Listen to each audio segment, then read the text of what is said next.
Yo, what is going on, everyone? My name is Nick, or the Notorious Fantasy Edit. In today's video, I'm bringing you guys a PPR mock draft, a 18 PPR mock draft that is on fantasypros.com. I got a lot of requests to do an 18 mock draft, so here we are yet again doing another one. I said this is a full PPR mock draft. Obviously, it's a snake draft, the normal typical draft. The roster positions are 1 quarterback, 2 running backs, 2 wideouts, tight end, flex, kicker, defense, and 6 bench spots. We were doing an 18 league. We were drafting from the 8th spot. I randomized it, and that is where we landed for this draft. So like I said, this is on Fantasy Pros Draft Wizard, so we are going to be drafting up against the computer just to make it go a little bit faster, but I am still going to be explaining all of my picks as well as the picks around me so that you guys have a better understanding of how I feel about the draft and my overall strategy when drafting for fantasy football in 2020. So if you guys do end up enjoying this video at any point, please make sure to click that subscribe button down below. It's free. I put out content every single day to help you guys win that 2020 fantasy football championship, as well as while you're down there, check out the Patreon. It has my draft guide, all my rankings, and all the stuff you need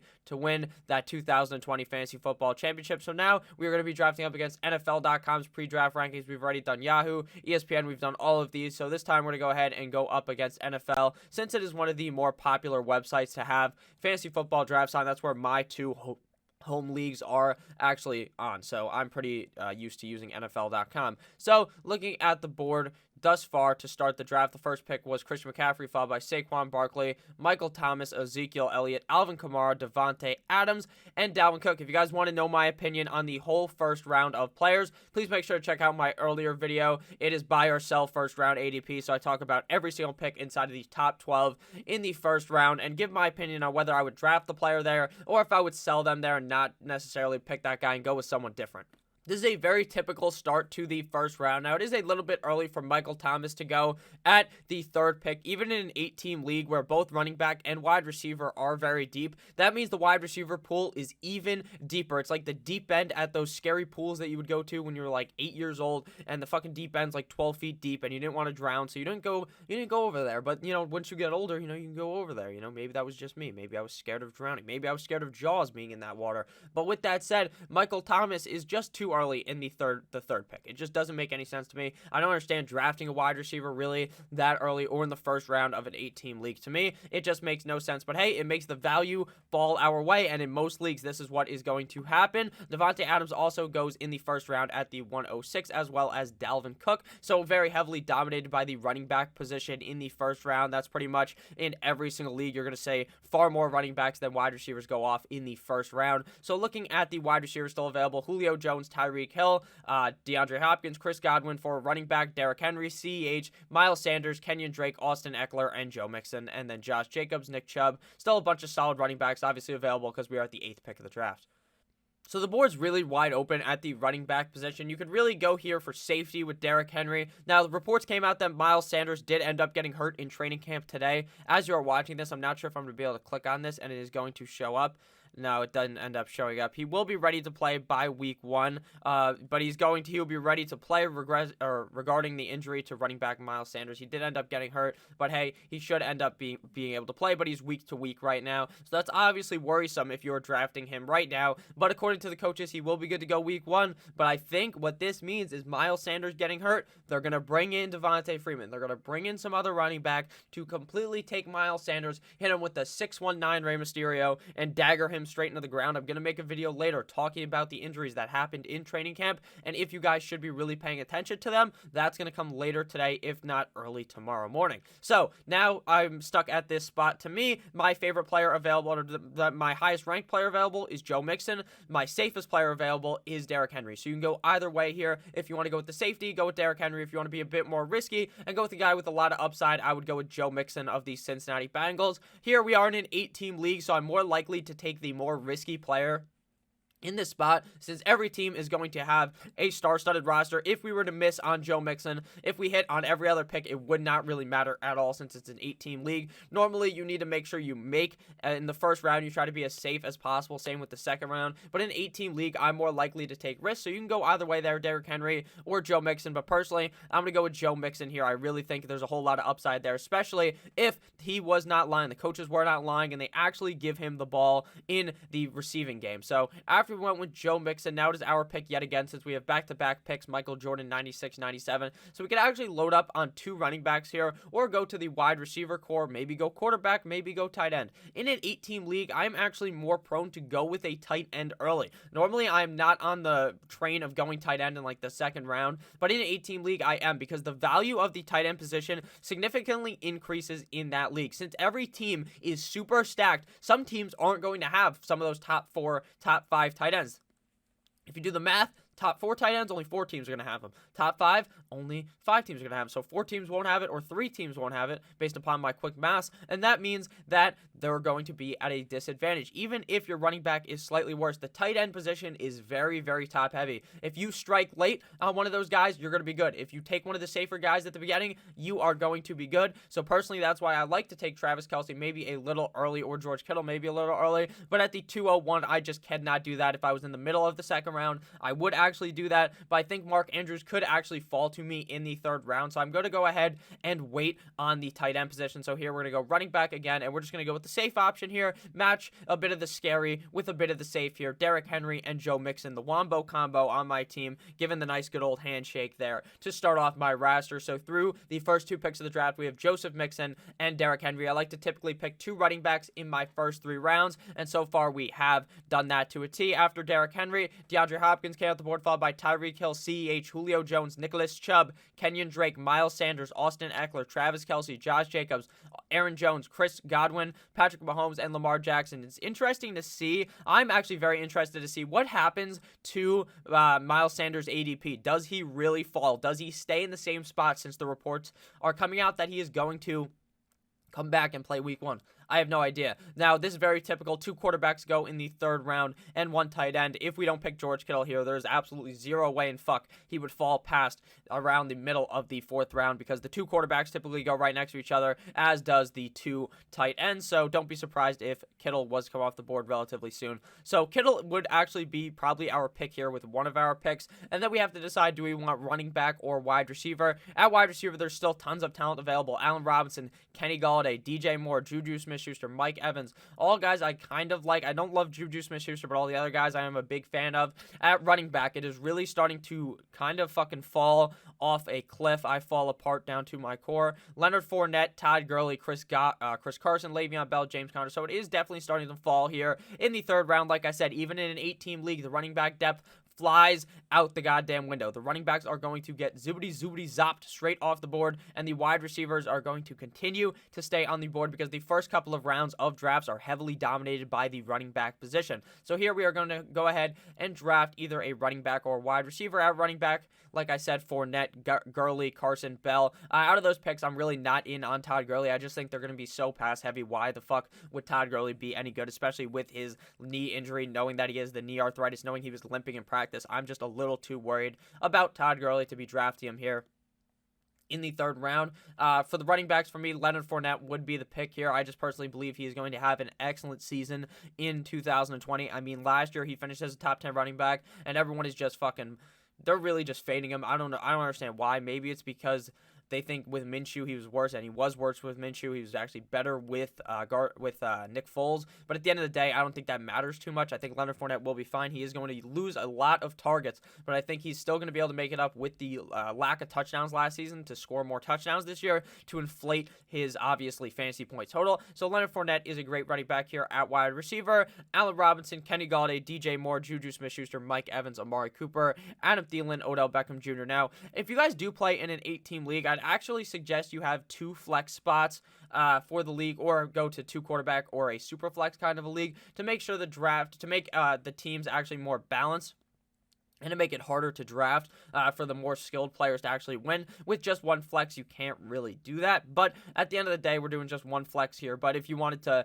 keep in mind who I would start at my second flex, it's going to be whoever the fuck I draft after we fill out our roster. It would probably be one of those players. So looking at running back, I think we're going to go here and go with Leonard Fournette. I am not ultra confident in drafting. I do love the wide receivers here, but I'd much rather just stack a bunch of them later that I think I can start in my roster rather than kind of just drafting one of these guys early, since I think some of the guys that I like inside of my top 12 may just be available inside of the next couple of rounds in like the 5th, 6th round, since this is an 8-team league. So here we're going to go with George Kittle. First, San Francisco 49ers tight end with Deebo Samuel likely missing the first couple of games of the season, could miss a whole month of the season. This is prime time for Mr. George Kittle. He is going to be seeing a zillion targets. Even in a run-heavy offense, George Kittle still manages to get a bunch of balls thrown his way. That's due to the fact that he has an excellent connection with Jimmy GQ. So George Kittle to me was a no-brainer there, especially in an 8-team league where I valued the tight end position even more heavily. At running back, like I said, Leonard Fournette to me would be the pick here. I love a couple of guys later,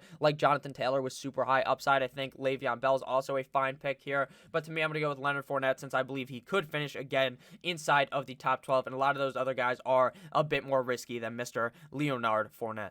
Looking at the board after our turn pick of George Kittle and Leonard Fournette, we'd see Kenny Golladay came off the board, followed by Todd Gurley, Mike Evans, Allen Robinson, DJ Moore, Chris Carson, Odell Beckham Jr., Amari Cooper, Adam Thielen, Melvin Gordon, Le'Veon Bell, James Conner, David Johnson, and Jonathan Taylor. If you guys have enjoyed this video thus far, please make sure to click that subscribe button down below. It's free, and I put out content every single day, twice a day, maybe even 3 times a day some days to help you guys win that 2020 Fantasy Football Championship. So Jonathan Taylor does not end up falling to us, but that's a-okay because we are going to be loading up on wide receivers here. Looking at the picks that I don't like, Odell Beckham Jr. in the 4th round, way too early for me. I don't see top 12 potential at all for him. I don't even see top 20 finish for him due to the fact that the Cleveland Browns are going to be very run heavy in 2020. Amari Cooper, I just don't see.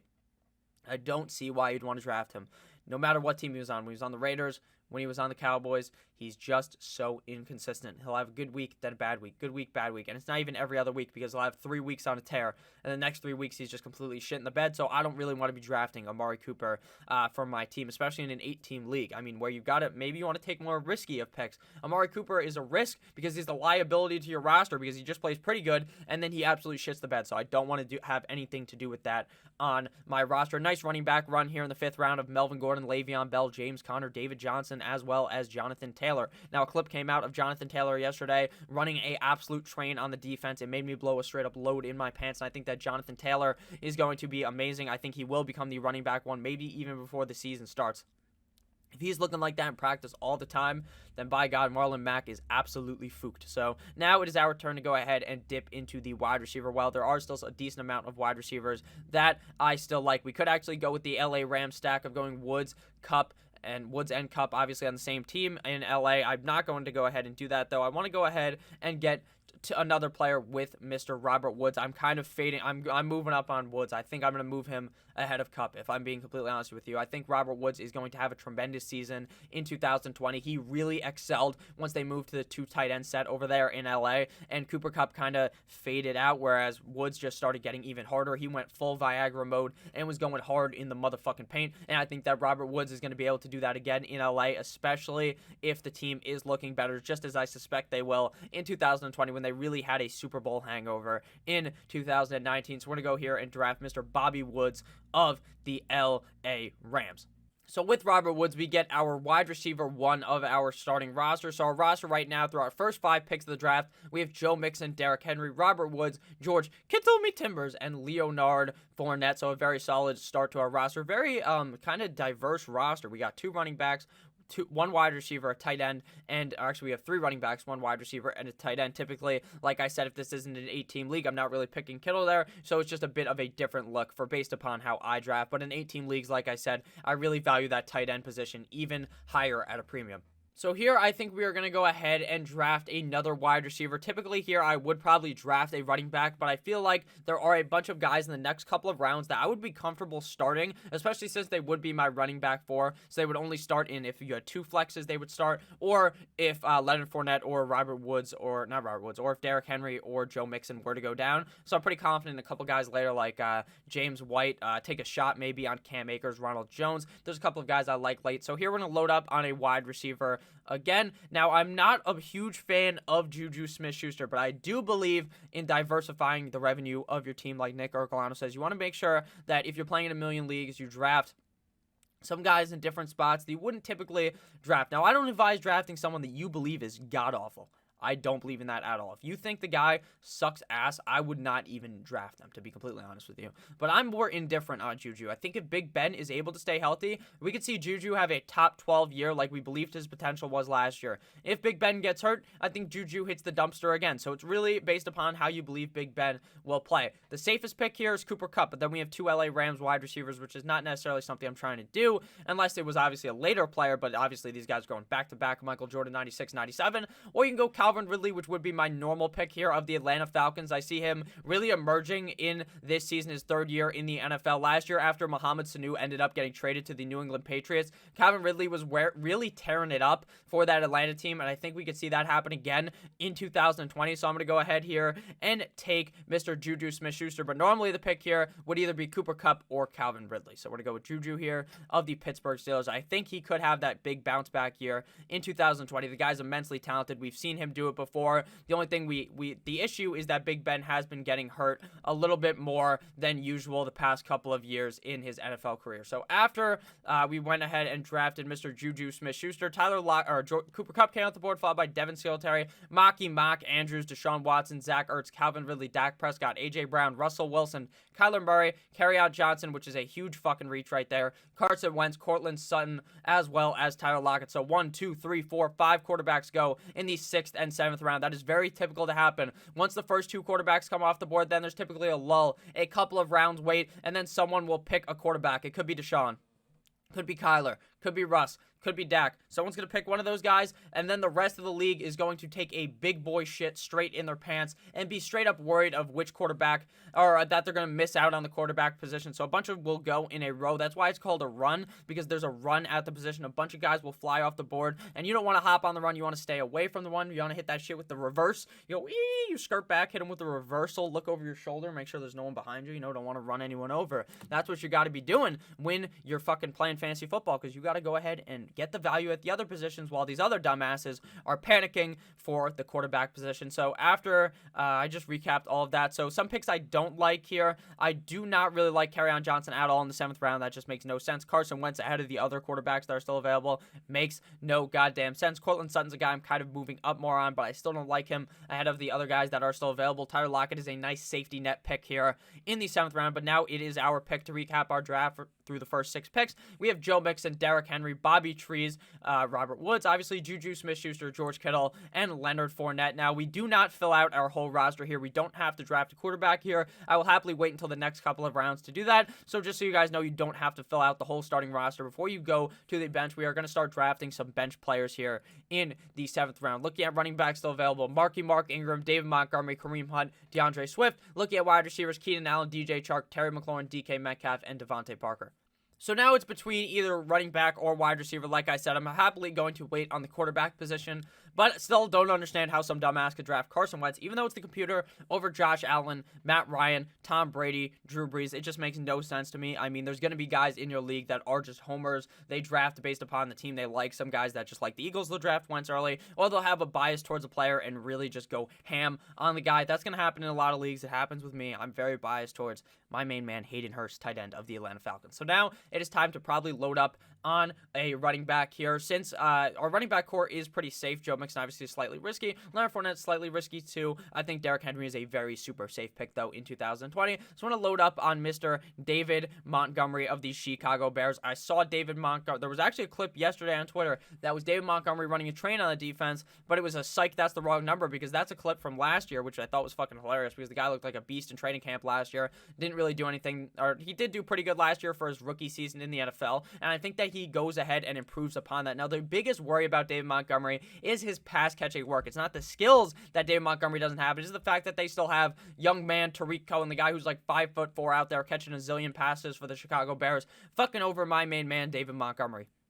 But at the end of the day, if this offense is much better in 2020, like I suspect they will be, I think that David Montgomery could be very good, especially if 9-inch Nick Foles is the starting quarterback of the Chicago Bears. I just think that opens the offense up a lot more. I would not argue drafting Kareem Hunt there or James White. I'm really starting to move up high on James White. Now we are back up on the board with our 8th round pick, and here we are going to get a wide receiver because I think White may be able to fall to us in the next round. So here we're probably going to go with either Baby Chark or Terry McLaurin. I'm really high on Terry McLaurin. I think Terry McLaurin's going to have an excellent year in Washington. I just think the fact that Dwayne Haskins has been given a second year into the NFL, I just see him being amazing. Now, Alex Smith is back and not going to start at all. It's an amazing story, though, that Alex Smith is even able to fucking go out there and throw the ball after he got absolutely fucked up in a game like 2 years ago. So immense respect to Alex Smith. Alex Smith obviously not watching this, but just something I thought I would talk about. DJ Chark, Jacksonville Jaguar. They're going to be throwing the ball a zillion times. That defense is god fucking awful. They are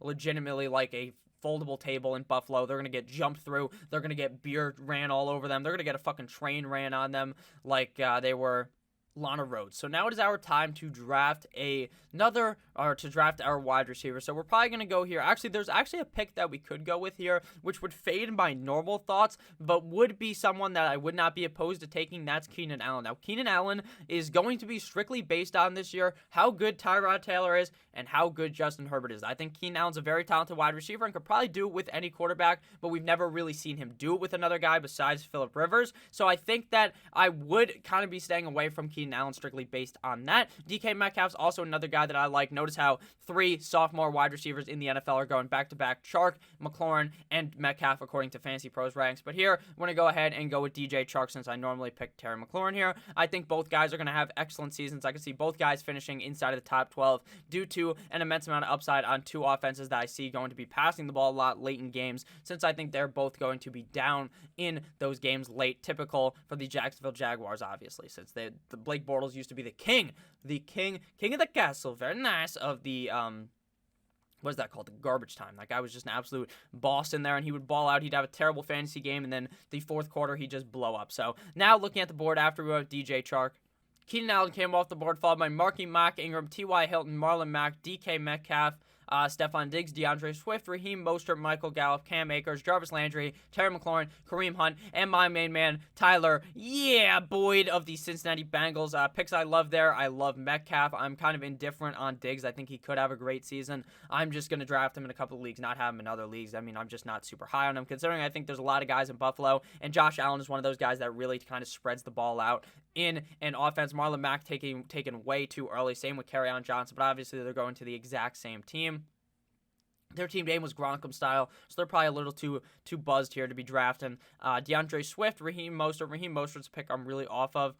Picks I really like. I like Metcalf. I like McLaurin. I like Boyd a lot in that round. I like Kareem Hunt as well. But now it is our turn to make our 9th round selection here. We're going to get at least one running back here and load up on Mr. James White. Just like I predicted, I rubbed that crystal ball. I saw the future. That's so Raven style, and I saw James White being available. I think James White is going to be he has potential to be a top 12 running back. I really believe it. He has done it in the past. He's done it with Tampa Bay, Tom Brady. And we know Tom Brady loves to dump the ball off to the running back position. But you don't know who else loves to dump the ball off to the running back position? Cam fucking Newton. Now, I know they came out and said, oh, Cam Newton's the co-starter of the team. My ass, Cam Newton is the co-starter. If Cam Newton is not the starter week 1, then that's just fucking crazy, because he's clearly so much better than Jarrett Stidham. Initially, I thought maybe Stidham would get the chance, but then the more I thought about it, Superman Cam is going to be the starter, and he loves to dump the ball off. Even if it's Stidham, Stidham will be dumping the ball off too, because he's a young quarterback who's probably going to be shitting himself, because Bill Belichick is going to be speaking sweet nothings into his ear, and I think James White is going to have an excellent season,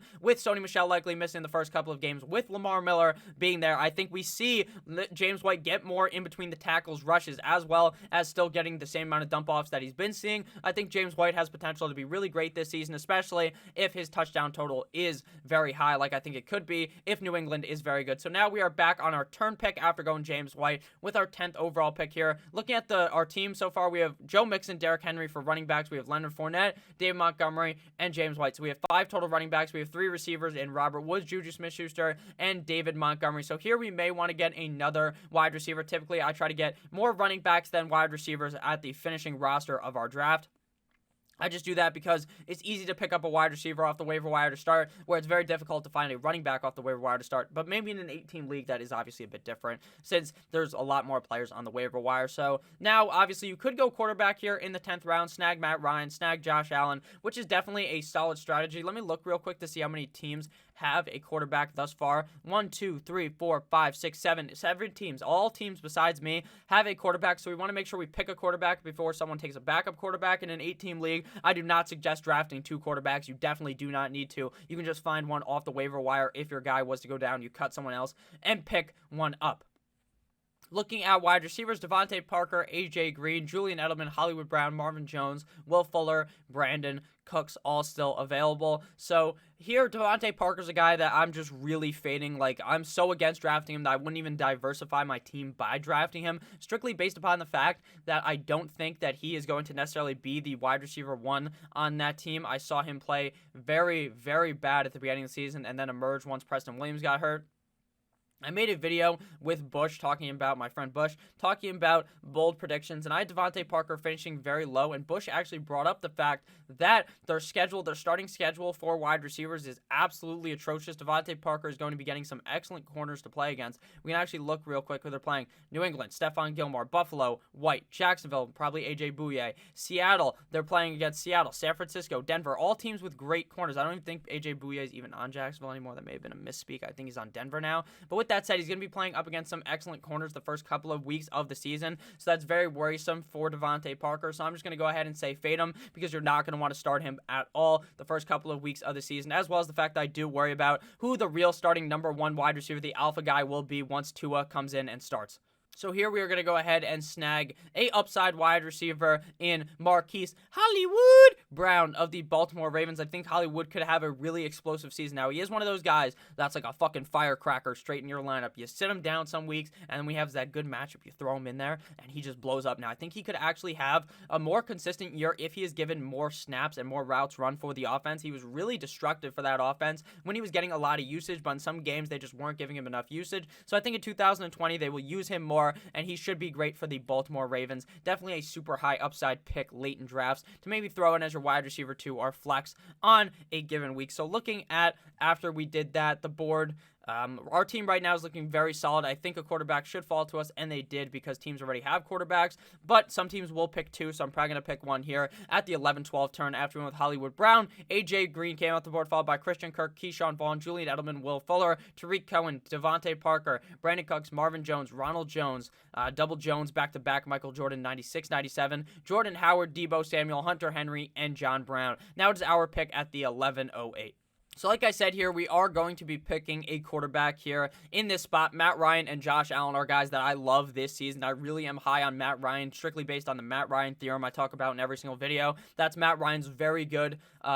He's very good every other year, and then so he's good, and then he's great. Good, great, good, great, and the great was quarterback 2 every other year, so I don't think he finished as the quarterback 2, but I think top 5 is definitely in the cards for Mr. Matty Ice in 2020. Josh Allen very high on as well. The guy's arm, if it is able to be controlled, if he can control that fucking cannon of an arm, he's going to be amazing. He has rushing upside as well, something Matt Ryan doesn't have, and he looked pretty good the first 2 years of his NFL career. So I think Josh Allen definitely has potential to be a top 5 guy in 2020, so he's going to be my pick there. And now we're going to go ahead here and snag another running back and probably another wide receiver to close out the team. You don't need 2 tight ends as well. Really, no tight ends have came off the board yet thus far. People are really waiting on the tight end, which is possible in a lot of leagues where people are just holding tight on the tight end position. So now we are going to go ahead and snag another running back and wide receiver to close off our roster. So looking at the board, really deep at running back, obviously, since it's an 8-team league, pretty easy. Now, normally in the 12th round of like a 12-team league, you're just absolutely shitting bricks here at running back. You're closing your eyes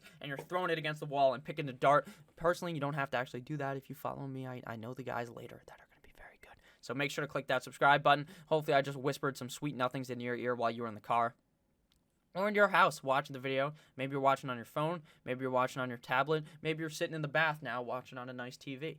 Who knows what the fuck you're doing. So now we're going to go ahead here and draft a running back with high upside late. Now this is going to be we're going to go with the safer pick here of Phillip Lindsay. I think that if we were to see Melvin Gordon go down, and I think that he's going to be more involved than most think. I don't think this is going to be a full workhorse load for Mr. Melvin Gordon. I think Melvin Gordon's going to blow some fucking workhorse load straight on your goddamn face. He's going to be blowing some horse load straight on your face, straight up glue to the dome. That's what he's going to be doing to you if you end up drafting him, since I believe it is going to be a nice split share there in Denver. So we're going to go with Lindsey, but I actually kind of want to go with J.K. Dobbins, since he's also going to be a super high upside pick if the running back was to go down there in Baltimore. I don't think he's going to be able to take the job, though. I think Lindsey could be working enough every single week to, if Gordon doesn't go down, you can still play him. Dobbins definitely depends on Mark Ingram going down, so you could really pick your poison there. We'll go with Dobbins this time, though, late in the draft. Definitely a super high talented player out of college. This is rookie year in the NFL. I'm not sure this is going to be the year where he absolutely takes a straight up stomp on the league, but it could potentially happen. So looking at the draft board, a straight up tight end run went based upon the fucking huge ass red wave, like it was the Red Sea that Moses parted. So after Dobbins, Waller, Evan Ingram, Tyler Higbee, Hayden Hurst, Mike Gesicki, Matt Ryan, Austin Hooper, Jared Cook, Matt Breida, Drew Brees, Rob Gronkowski, Philip Lindsay, Tevin Coleman, Latavius Murray. That one you could almost see coming, to be completely honest with you. I mean, the fact that no one was picking a tight end, you just had to see that a bunch of fucking huge-ass brigade of tight ends were going to fly off the board. Now we're going to go ahead and snag our last player before defense and kicker and go with Deontay Johnson. Don't have him on a single team. We already have Juju. But if Deontay Johnson was to blow up, we could actually just straight up ship him off week 1 and just keep Juju Smith-Schuster. So Deontay Johnson, definitely a high upside pick if he could develop that connection with Mr. Big Ben. Now we're going to go ahead and go our kicker and defense. First, we're going to go with our kicker and Mr. Harrison Butker, the fucker. You could even go with Justin Tucker, the fucker, as well. Both kickers, very amazing. There will be a kicker video coming soon with my friend Tyler, who literally does so much research on kickers. It makes no fucking sense, because the kicker position is important for fantasy football, but you don't need to do that much research on them, but he does. So looking at defenses, we're going to go with the defense playing a shitty offense week 1. Not even necessarily a shitty offense, just an offense that I think is going to struggle. And the struggle bus is going to happen for Mr. Quarterback Joe Burrow, former Heisman, for the Cincinnati Bengals, his first ever game in the NFL with no preseason. I assume he throws a pick or two. I assume he makes a mistake. I assume he gets hit, and he's playing against the Chargers defense with Joey fucking Bosa. That defense is scary, one of the better defenses in the league. So I'm going to go ahead and believe in the matchup and believe in the defense of the Chargers. So to recap our draft right now, our team is, we got a B-, but don't believe in that. That's some fake fucking news. That's an A+ roster, baby. Our team is Josh Allen, Joe Mixon, Derrick Henry. Our wide receivers are Robert Woods, Juju Smith-Schuster. Our tight end is Kittle. Our flex is Leonard Fournette. Our defense is the Chargers. Our kicker is Harrison Butker. Our bench is David Montgomery, DJ Chark, James White, Hollywood Brown, J.K. Dobbins, and Deontay Johnson. So thank you guys all for watching this video. If at any point you ended up enjoying, please make sure to click that subscribe button down below. It's free if you guys would like to shave your balls. Get that nice clean shave. I didn't put the ad during this video because I've done it in the last couple ones. Please make sure to check out Manscaped. Code in the description. Code Notorious gets you 20% off as well as free shipping. So thank you guys all for watching this video. I love each and every single one of you guys. I'll see you guys tomorrow with yet another banger of a video. Goodbye!